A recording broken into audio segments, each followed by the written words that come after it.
দুনিয়ার জমিন থেকে মানুষ বিদায় হয়ে যায়, মানুষ ইন্তেকাল করেন। আমরাও একদিন মারা যাব কি যাব না? সবাই দুনিয়ার জমিন থেকে মারা যাব। কিন্তু দুনিয়ার জমিন থেকে যারা আল্লাহর রাস্তায় শহীদ হয়ে যায়, দ্বীনের জন্য, ইসলামের জন্য, আল্লাহ এবং আল্লাহর রসুলকে ভালোবেসে যারা জীবন দিয়ে গেছেন, আল্লাহ স্বয়ং তাদেরকে মৃত বলতে নিষেধ করেছে। সুবহানাল্লাহ। আল্লাহ রাব্বুল আলামিন পবিত্র কোরআনে কারীমের ভিতরে আল্লাহ রাব্বুল আলামিন নিজেই বয়ান করেন। পড়েন আমার সাথে, বিসমিল্লাহির রহমানির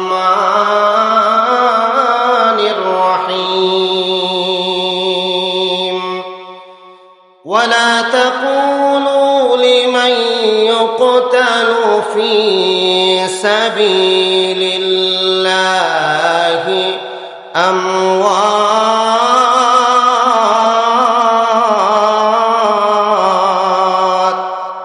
বাল আহইয়াউ ওয়ালাকিন লা তাশউরুন। আল্লাহু আকবার। সূরা বাকারার 154 নম্বর আয়াতে আমার আল্লাহ রাব্বুল আলামিন, আল্লাহ সুবহানাহু ওয়া তাআলা বলেন, দুনিয়ার জমিনের ভিতরে মহান আল্লাহ রাব্বুল আলামিন আল্লাহ তাআলা বলেন, যারা আল্লাহর রাস্তায় জীবন দিয়েছে। কার রাস্তায়? ওয়ালা তাকুলু লিমান ইউকতালু ফি সাবিলিল্লাহ, ফি সাবিলিল্লাহি আমওয়াত, বাল মানে বরং, আহইয়াউন, সুবহানাল্লাহ বলেন, বাল আহইয়াউ ওয়ালাকিন লা তাশউরুন। তাদেরকে মৃত বলো না, তারা জীবিত, তারা জীবিত কিন্তু তোমরা জানো না। মাওলা ইমাম হুসাইন পাক আলাইহিস সালাতু ওয়াস সালাম কারবালার ময়দানে নিজে জীবন দিয়েছেন। তার পূর্বে হযরতে আব্বাস আল-আনদার রাদিয়াল্লাহু তাআলা দুনিয়ার জমিন থেকে যখন হযরতে জয়নবের 2টা সন্তান দুনিয়ার জমিন থেকে বিদায় হয়ে যায়, এমন মুহূর্তে হযরত ইমাম হুসাইন আলাইহিস সালাতু ওয়াস সালাম ওনার সামনে আসলেন হযরতে আব্বাস আল-আনদার রাদিয়াল্লাহু তাআলা। ডাক দিয়া বলেন, আকা, আমাকে যদি একটু অনুমতি দেন, আমি কারবালার ময়দানে যাইতে চাই। এমন মুহূর্তে ভিতর থেকে হযরতে জয়নব রাদিয়াল্লাহু তাআলা ডাক দিয়া বললেন, এ ইমাম হুসাইন, তাঁবুর ভিতরে পানি নাই, শিশু সন্তান আলী আসগর 3 দিন যাবৎ পানির পিপাসায় কাতর। যাও রে আব্বাস, যাও, পারলে একটু পানি ইমাম পরিবারের জন্য নিয়ে আসো। কিতাবের মধ্যে আছে হযরত আব্বাস আল-আনদার রাদিয়াল্লাহু তাআলা বীর বিক্রম সৈনিকের মতো চলে গেলেন সরাসরি ফোরাতের পানি। যে যখন ফোরাত নদীর মধ্যে নামলেন, গলার মধ্যে একটা চামড়ার ব্যাগ নিলেন, পানির মধ্যে নেমে গেলেন। নেমে এসে যখন পানির মশকটা ভর্তি করেছেন, যখন ফিরে আসবে, কাফের বেঈমানেরা চতুর্পাশ দিয়ে ঘেরাও করে ফেলল। এক পর্যায়ে হযরত আব্বাস আল-আনদার রাদিয়াল্লাহু তাআলা তাকে দুনিয়ার জমিন থেকে বিদায় করে দিলেন। এরপরে আসলেন ইমাম হুসাইন আলাইহিস সালাতু ওয়াস সালামের বড় সন্তান হযরতে আলী আকবর রাদিয়াল্লাহু তাআলা। আলী আকবর এসে ডাকতে কয়, বাজান, ও বাবা, দুনিয়ার জমিনের ভিতরে তুমি দুনিয়ার জমিনের ভিতরে আমার আগে শহীদ হবে, আমি সন্তান হয়ে কেমনে সহ্য করব? ডাক দিয়া কয়, বাবা আলী আকবর, তুমি যে যুদ্ধের ময়দানে যাইতে চাও, তুমি যে শহীদ হইতে চাও, নবীর এতগুলা সাহাবী আমরা যারা দুনিয়ার জমিনের ভিতরে আছি, তোমার চেহারাটা মোবারক দেখলে পরে আমরা শান্তি পাই। কেননা ইমাম হুসাইন আলাইহিস সালাতু ওয়াস সালামের বড় সন্তান আলী আকবরের চেহারা দেখতে ছিল আমার নবীজির চেহারার মতো। দেখতে দেখা যাইত আমার নবী রহমাতুল লিল আলামিন নবীজির চেহারার মতো। হযরতে আব্বা আলী আকবর রাদিয়াল্লাহু তাআলা যখন অনুমতি চাইলেন, অনুমতি দিলেন। অনুমতি দেওয়ার পর যখন বাহির হয়ে যাবেন, এমন মুহূর্তে ইমাম হুসাইন আলাইহিস সালাতু ওয়াস সালাম পিছনে পিছনে পিছনে পিছনে আবার আসছেন। হযরতে আলী আকবর রাদিয়াল্লাহু তাআলা ডাক দিয়া কয়, বাবা আপনি না আমাকে বিদায় করে দিয়েছেন, আবার কেন আমার পিছনে পিছনে আসতেছেন?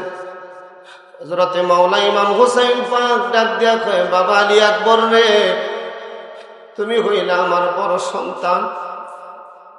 আব্বা সালান্দার শহীদ হয়ে গেছে, বোন জয়নবের 2টা সন্তান দুনিয়ার জমিন থেকে বিদায় হয়ে গেছে। আজকে আমি তোমাকে বিদায় দেওয়ার পর তারপরে তোমার পিছনে কেন আসছি জানো? আমি তো বাবা, তুমি হলা সন্তান, তোমার পিছনে পিছনে আসার কারণটা তুমি বুঝতে পারতা। বাবা, তোমার যদি একটা সন্তান আলী আকবর থাকতো, বাবা হইয়া সন্তানকে জীবনের শেষ বিদায় দেওয়াটা কত বড় কঠিন, কত বড় কঠিন, এটা তুমি জানো না। হযরতে আলী আকবর রাদিয়াল্লাহু তাআলা চলে গেলেন। মুনাফিক মুসলিম ইয়াজিদের সৈন্যদের সাথে তুমুল যুদ্ধ হইল, অনেক সময় কষ্ট করলেন। শেষ পর্যায়ে কাতরাইতে কাতরাইতে তাবুর কাছে চলে আসছেন, ইমাম হুসাইনকে জড়ায় ধরছেন। বাবা, বন্ধুগণ, আমার বাবারা, কারবালার ইতিহাস। হযরতে আলী আকবর রাদিয়াল্লাহু তাআলা যখন ইমাম হুসাইনের কাছে আসলেন, বাবা বুকটা ফেটে যাইতেছে, মনে হইতেছে কলিজা পর্যন্ত শুকায়া গেছে, কলিজা পর্যন্ত শুকায়া গেছে। শান্তির যাবৎ কোনো খানা নাই, পিনা নাই, কোনো কিছু নাই। 3 দিন যাবৎ 3 রাত 3 দিন পার হয়ে গেছে, এক ফোঁটা পানিও নাই। বাবা, যদি পারেন একটু পানিকে আমাকে পান করাইতে পারবেন? হযরতে মাওলা ইমাম হুসাইন তাবুর মধ্যে যায় যে পানির পাত্রগুলা সেগুলা ঝাঁকতে শুরু করলেন, কোনটার মধ্যে পানি নাই। হযরত ইমাম হুসাইন আলী আকবরের কাছে আসলেন, বাবা পানির কোনো ব্যবস্থা তো করতে পারলাম না, তবে রে বাবা একটা কাজ তুমি করতে পারো। কি কাজ করব? যখন আমাদের পানির পিপাসা হইতো, আমাদের যখন ক্ষুধা লাগতো, আমরা দৌড়ে চইলা যাইতাম নবী রহমাতুল লিল আলামিন নবীজির কাছে। নানাজানের কাছে যখন যাইতাম, নানাজান সঙ্গে সঙ্গে আমাদেরকে কাছে টান দিয়ে নিতেন। নেওয়ার পরে নবীজির পবিত্র জিহ্বা মুবারক আমাদের মুখের মধ্যে ভরে দিতেন। নবীজির জিহ্বাটা আমরা চুষে চুষে খাইতাম, আমাদের পানির পিপাসাটা মিটে যাইত।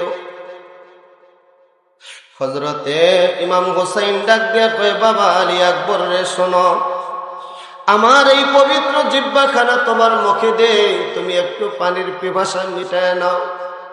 হযরতে আলী আকবর রাদিয়াল্লাহু তাআলা ইমাম হুসাইনের বড় সন্তান, বাবার জিহ্বাখানা মুখের মধ্যে নিলেন, নিয়ে সেইরা খাওয়া করে কেঁদে দিলেন। ডাক দিয়া কয়, বাবা কান্দো কেন? কয়, বাবা আমি তো দেখি আমার জিহ্বার চাইতেও তোমার জিহ্বাটা বেশি শুকনো, আমার জিহ্বার চাইতেও তোমার জিহ্বাটা বেশি শুকনো।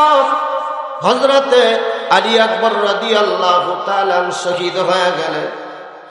হযরতে আলী আসগর রাদিয়াল্লাহু তাআলা তিনিও শহীদ হয়ে গেলেন। ইমাম হুসাইন আলাইহিস সালাতু ওয়াস সালাম সংক্ষিপ্ত ভাবে তাবুত থেকে বাহির হয়ে গেলেন, যুদ্ধের ময়দানে গেলেন, তিনিও শহীদ হয়ে গেলেন।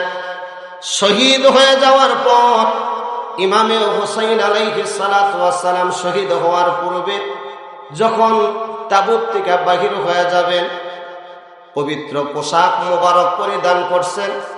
মাওলা আলী রাদিয়াল্লাহু তাআলা জুলফিকার হাতের মধ্যে নিছেন, দুলদুল ঘোড়ার মধ্যে যখন উঠছেন, এমন মুহূর্তে হযরতে ইমাম হুসাইন আলাইহিস সালাতু ওয়াস সালাম বিদায় নিয়ে বাহির হয়ে যাইতেছেন।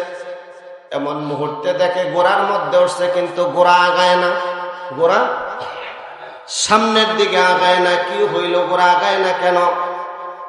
অনেক চেষ্টা করলেন, ঘোড়া সামনের দিকে আগায় না। নিচের দিকে চায় দেখেন ইমাম হুসাইনের কলিজার টুকরা সন্তান সকিনা ঘোড়ার দুইটা পাও জড়ায় ধরে আছে। ডাক দিয়া বললেন, মারে কেন ঘোড়ার পাও জড়ায় ধরে আছো? আমি জানি বাবা, তুমি এই যে যাইতেছো, এই যাওয়াটা তোমার জীবনের শেষ বিদায়। দুনিয়ার জমিনের ভিতরে কোন মেয়ে তার বাবার মৃত্যু সইতে পারে না। বারবার বোঝাইলেন, জয়নবকে ডাক দিলেন, তার হাতে সকিনাকে তুলে দিলেন। ইমাম হুসাইন আলাইহিস সালাতু ওয়াস সালাম চলে গেলেন কারবালার ময়দানে, জীবন দিয়া দিলেন, শহীদ হয়ে গেলেন। এমন ভাবে তাকে শহীদ করা হলো, গায়ের মধ্যে এমন কোন জায়গা ছিল না যেখানে তীরের আঘাত দেওয়া না হয়েছে, বল্লমের আঘাত, তীরের আঘাত। কিতাবের মধ্যে আসছে, ইয়াজিদের এক সৈন্যর কাছে জিজ্ঞাসা করা হলো, ইয়াজিদের সৈন্যরা শোনো, দুনিয়ার জমিনের ভিতরে কারবালার ময়দানে যে ঘটনাগুলা ঘটেছে, বহু মানুষ শহীদ হয়ে গেছে, তন্মধ্যে থেকে সবচাইতে আশ্চর্যজনক ঘটনা কোনটা? উনি ডাক দিয়া বলেন, কারবালার ময়দানে সবচাইতে আশ্চর্যজনক ঘটনার মধ্যে আমি অবাক করে একটা ঘটনা দেখেছি। ইমাম হোসাইনকে যেই ঘোড়া দিয়ে পিষে মারা হয়েছে, ওই ঘোড়াগুলাকে আওয়াজ জিয়া বলা হয়। ওই ঘোড়ার এক একটা পায়ের খুরের ওজন হলো 65 কেজি। কত কেজি? 65 কেজি ওজন। ওই একজন মুনাফিক উনি ডাক দিয়া বলে, দুনিয়ার মানুষে শোনো, আমি সবচাইতে আশ্চর্যিত হইলাম যখন ইমাম হুসাইনের দেহের থেকে মাথা আলাদা কইরাও এরা ক্ষান্ত হয় না, এদের রাগ মিটে নাই। মাথা আলাদা করে এদের ক্ষান্ত হয় না, এদের রাগ মিটে নাই। ইমাম হুসাইনকে ঘোড়ার পা দিয়া তাদেরকে পিষানো হয়েছে। উনি ডাক দিয়া কই, ইমাম হুসাইনের মাজার মধ্যে যখন ঘোড়ার পা দিয়া মোচড় দেওয়া হয়, চাপ দেওয়া হয়, ইমাম হুসাইনের মাজার হাড়, পাজরের হাড় যখন ভেঙ্গে গেছে, পুরা কারবালার ময়দানে টাস টাস করে শব্দ হয়েছিল। তনয় জয়নাল আবদিন রাদিয়াল্লাহু তাআলা আনহু বলেন, আমি একমাত্র বেঁচে যাওয়া কারবালার ময়দানে সাক্ষী। উনি দুনিয়ার জমিনের ভিতরে দীর্ঘদিন বেঁচে ছিলেন। কারবালার যুদ্ধের পরে 35 বছর উনি হায়াতে জিন্দেগিতে ছিলেন, কিন্তু জীবনে কোনোদিন উনি একটু হেসে দেখলেন না। মানুষের সাথে খোলা মনে আনন্দ নিয়ে কথা বললেন না। কেন উনি কথা বললেন না? যখন ইমাম হুসাইন আলাইহিস সালাতু ওয়াস সালামকে মারলেন, মাথা দ্বিখণ্ডিত করে দিলেন, দুনিয়ার জমিন থেকে বিদায় করে দিলেন, নবী পরিবারের সমস্ত মহিলাদের উপরে অত্যাচার করলেন ইয়াজিদের সৈন্যরা। অত্যাচার করে নাকের দুল, কানের দুল সবকিছু ওরা খুলে নিলেন, পর্দা করে ফেললেন। আমার ভাইয়ের, আমার বন্ধুগণ, বড় দুঃখের বিষয় হয়, সবচাইতে বড় দুঃখের বিষয় হয়, মেম্বারে বসতে এখন বড় কষ্ট লাগে। কেননা এই মেম্বারের মধ্যে তামাম পৃথিবীর অনেক এজিদি আলেম আজকে ঘরে ঘরে হয়ে গেছে, তারা সেই ইমাম হুসাইনের প্রশংসা না করে এজিদের প্রশংসা করে, এজিদের প্রশংসা করে। ইমাম হুসাইন আলাইহিস সালাতু ওয়াস সালাম যখন তার মাথা মোবারক নিয়ে এজিদের সামনে যখন নেওয়া হয়, এই এজিদ ইবনে মুআবিয়া, এই এজিদ এত নিকৃষ্ট একজন ব্যক্তি, ইমাম হুসাইন আলাইহিস সালাতু ওয়াস সালামের মাথা মোবারক যখন প্লেটের মধ্যে নিয়ে তার সামনে রাখা হয়, পায়ের কাছে, কোথায়? পায়ের কাছে নিয়ে রাখছে। নবীর একজন সাহাবী যায়েদ ইবনে আরকাম রাদিয়াল্লাহু তাআলা উনি ডাক দিয়া বলেন, আমি দেখতে পারলাম, এটা আমার সহ্য হইল না। যায়েদ ইবনে আরকাম রাদিয়াল্লাহু তাআলা উনি ডাক দিয়া বললেন, এজিদ, তুমি যেই মাথা মোবারক তোমার পায়ের কাছে রাখছো, আমি বহুবার দেখেছি এই মাথার কি সম্মান। তরবারি দিয়া হুসাইনের ঠোঁটের মধ্যে, দাঁতের মধ্যে আঘাত করতেছিল আর বলতেছিল, আমার দাদার প্রতিশোধ নিলাম। যায়েদ ইবনে আরকাম নবীর আরেকজন সাহাবী ডাক দিয়া কয়, আমি তখন ডাক দিয়া বললাম, এজিদ রে, আমি নবীজিকে বহুবার দেখেছি, 1000 বার দেখেছি, আবার রহমতের নবী ইমাম হুসাইনের ওই ঠোঁটের মধ্যে চুমা খাইছে। দাঁতের মধ্যে চুমা খাইছেন, মাথা মোবারক বুকে নিয়ে থাকতেন, ওই ঠোঁটের মধ্যে দাঁতের মধ্যে তুমি আঘাত করতেছ। যে ইমাম হুসাইন রাদিয়াল্লাহু তাআলা দুনিয়ার জমিনের ভিতরে আমার নবী রহমাতুল্লিল আলামিনের এত আদরের ছিলেন, যখন ইমাম হুসাইন কথা বলতেন মনে হইতো যে স্বয়ং আল্লাহর রসুল কথা বলতেন। যখন ইমাম হুসাইন নামাজ পড়তেন মনে হইতো যে আল্লাহর রসুল নামাজ পড়তেছে। ইমাম হুসাইন যখন হেঁটে যাইতেন দূরের থেকে বোঝা যাইত আমার নবী হেঁটে যাইতেছে। আমার রহমতের নবী বরকতের নবীজির যখন সন্তানগুলা দুনিয়ার জমিন থেকে বিদায় হয়ে যায়, আল্লাহ তাআলা তাকে সন্তান দেয়, তখন নবীজি ডাক দিয়া বলেন, আমার ঘরের কন্যার ঘরে ফাতেমার ঘরে যে সন্তানগুলা হবে সেই সন্তানগুলার চেহারা আমি নবীর মতো হবে। সুবহানাল্লাহ। ইমাম হুসাইনকে মারা আর নবীকে মারা কোনো পার্থক্য নাই। সেই কারবালার ময়দানে ইমাম হুসাইন আলাইহিস সালাতু ওয়াস সালাম তাকে দুনিয়ার জমিন থেকে শহীদ করে দিলেন। চতুর্পাশে দেখলেন ইয়াজিদের সামনে সৈন্যরা দাঁড়ায় গেছে। দাঁড়ায় যাওয়ার পর তখন ওবাইদুল্লাহ ইবনে জিয়াদ ভাবলেন যে এইভাবে যদি হইতে থাকে তাহলে তো একটু অবস্থা বিতর্কিত হইতে পারে। তখন হযরতে জয়নাল আবদিনকে ছেড়ে দিলেন। ছেড়ে দেওয়ার পর শুক্রবার জুমার নামাজের আয়োজন করলেন। হযরতে জয়নাল আবদিন রাদিয়াল্লাহু তাআলা উনি ডাক দিয়া বললেন যে আমি মুসল্লিদের সামনে কয়েকটা কথা বলতে চাই। অনুমতি দিলেন। উনি মেম্বারের মধ্যে দাঁড়াইয়া সমস্ত মুসলমানদের দিকে লক্ষ্য করলেন। সবার দিকে তাকাইয়া হযরতে জয়নাল আবদিন রাদিয়াল্লাহু তাআলা উনি ডাক দিয়া বললেন, আজকে আপনারা মসজিদের মধ্যে হাজার হাজার মুসল্লি আছেন,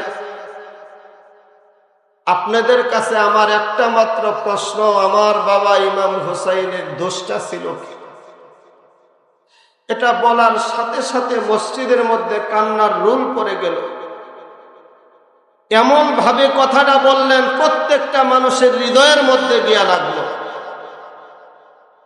এরপরে দেখলেন যে মানুষ সবাই তো তার পক্ষের দিকে চলে যাইতেছে। তখন হুকুম করলেন আজান দেওয়ার জন্য। কি দেওয়ার জন্য? আজান দেওয়ার জন্য।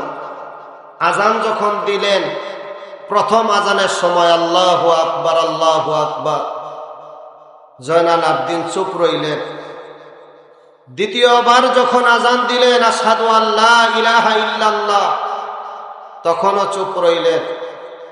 তৃতীয়বার যখন বলছেন আশহাদু আন্না মুহাম্মাদার রাসূলুল্লাহ, জয়নাল আবদিন ডাক দিয়া বললে আজান বন্ধ করো। এ মুসল্লি সকল তোমরা যারা আছো, এই আজানের মধ্যে আমার রহমতের নবী বরকতের নবীর নাম আছে না নাই? জোরে বলেন আছে না নাই? যেই রহমতের নবী বরকতের নবীর নাম আজানের মধ্যে, যার নাম একামতের মধ্যে, যার নাম নামাজের মধ্যে, যার নাম কোরআনের মধ্যে, আল্লাহ রাব্বুল আলামিন যাদেরকে ভালোবাসার জন্য বলছেন তাদেরকে হত্যা কইরা তাদেরকে মাইরা তোমরা নামাজি সাজো, নামাজি সাজাও, মুসল্লি সাজাও। এই জন্য বলে গেছেন মুসল্লি হলে নামাজি হলে হবে না, থাকতে হবে নবী প্রেম, থাকতে হবে নবী প্রেম। আল্লাহ রাব্বুল আলামিন নবীর কোন সাহাবীর কথাও বলে নাই, ইয়াজিদের কথাও বলে নাই, মুয়াবিয়ার কথাও বলে নাই। আল্লাহ রাব্বুল আলামিন কোরআনের মধ্যে বলছেন ইন্নামা ইউরিদুল্লাহু লিইউযহিবা আনকুমুর রিজসা আহলাল বাইতি ওয়া ইউতাহহিরাকুম তাতহীরা। আমি নবীর আহলে বায়াত, আল্লাহ রাব্বুল আলামিন বললেন এদেরকে আমি পবিত্র করলাম। সুবহানাল্লাহ।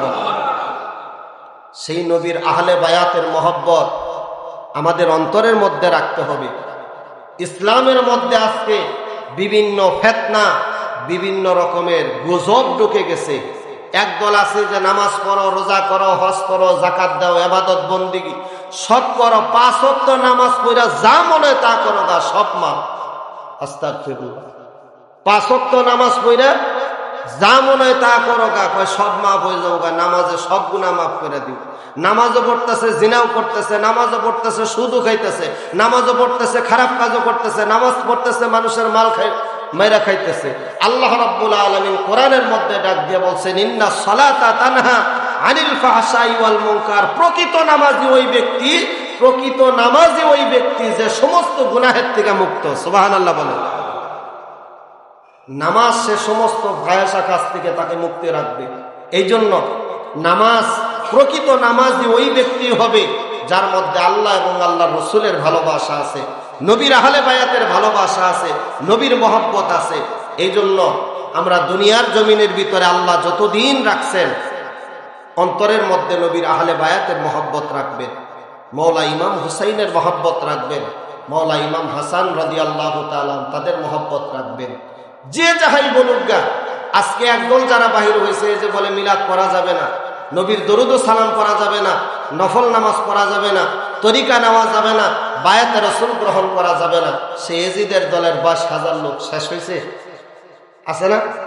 জোরে বলেন, আছে না? ইমাম হুসাইন রাদিয়াল্লাহু তাআলা নবী পরিবারের মাত্র একজন ছিলেন, হযরতে জয়নাল আবদিন। সবাইকে তারা শেষ করে দিছে। আর এজিদের হাজার হাজার হাজার হাজার সৈন্য তখনও ছিল, ক্ষমতার মসনদে বসা ছিল 250 বছর। কত বছর? 250 বছর। আমলিগ 17 বছর ক্ষমতায় আছিল, দেশে মনে অন্য কোনো দল নাই। কথা কোন না? বিএনপি ক্ষমতায় এসে 6 মাসে মনে দেশে আর কোনো কিছুই নাই, এরাই সব হয়েছে না এরকম? তাইলে যদি শত শত বছর ক্ষমতা থাকে, সেখানে কি থাকে ইসলামে? ইয়াজিদের শাসনে পুরা পৃথিবী জুইরা সমস্ত জায়গার মধ্যে একটাই শুধু শাসন ছিল, ইয়াজিদের শাসন। এই যে মসজিদের মধ্যে আমরা মেম্বারে বসছি, এখানে বৈশা প্রত্যেক জমায় নবীজিকে, ইমাম হাসানকে, ইমাম হুসাইনকে, মাওলা আলী রাদিয়াল্লাহু তাআলা তাকে গালি দেওয়া এটা বাধ্যতামূলক ছিল। কি করতে হবে? খুতবার মঞ্চে দাঁড়ায় তাদেরকে গালি দিতে হবে, ইয়াজিদের প্রশংসা করতে হবে, সে সত্য হোক আর মিথ্যা হোক। ইমাম যারা আছে তারা বাধ্য হয়ে এটা করতেই হবে। যদি ইয়াজিদের প্রশংসা না করে, নবীর বংশের প্রশংসা যদি করে, তাইলে ইমামতি থাকে না। কি থাকে না? রাষ্ট্রের অভিযান, ইমামতি থাকে না। ইমামরা তো চলে তাদের কথা অনুযায়ী। তো এমন একটা অবস্থা হইল যে প্রত্যেক জুমার মধ্যে ওই পাঠ্য খুতবা লিখে দিছে, ওই ইয়াজিদের ওই খুতবা পাঠ করে করে করে করে তার প্রশংসা, মুয়াবিয়ার প্রশংসা, ইয়াজিদের প্রশংসা, তার ছেলেবেলাদের প্রশংসা খুতবার মধ্যে এরা করছে, ইয়াজিদের লেখা খুতবা। এইভাবে মানুষ যেটা দেখে সেটাই তো শিখে, মানুষ যেটা দেখে সেইটাই শিখে। মানুষ সবচাইতে বেশি শিখে মানুষ দেখা, তার চাইতে কম শিখে মানুষ শুইনা, তার চাইতে কম শিখে মানুষ কইরা। কয়জনে আর পড়ে? আলহামদুলিল্লাহ এখানে যারা আছে প্রায় দেখা যাবে যে শতকরা কয়েকজন মানুষ হয়তো পয়রা শিখছে, অধিকাংশ মুসল্লিরা শুইনা শুইনা মুখস্থ, তাই না? শুইনা শুইনা মুখস্থ। ঠিক তদ্রুপ ভাবে যখন দেখলো যে এখানে সবার নবী বংশের শুধু বিদ্বেষী বিদ্বেষী বিদ্বেষী, ইয়াজিদের প্রশংসা ছোটোর থেকে জন্মের পরের থেকে দেখাইতেছে, ইয়াজিদের প্রশংসা ওইভাবে তারা কইরা উঠছে। আজকে তামাম পৃথিবীতে সেই শাসন চলতেছে। এই জন্য ইসলাম দুনিয়ার জমিনের ভিতরে কিয়ামতের আগ পর্যন্ত সত্য এবং মিথ্যা দুইটা কিয়ামতের আগ পর্যন্ত আছে এবং থাকবে। পশ্চিম কালেও ইয়াজিদের পক্ষ নেওয়া যাবে? জোরে বলেন, ইয়াজিদের পক্ষ নেওয়া যাবে?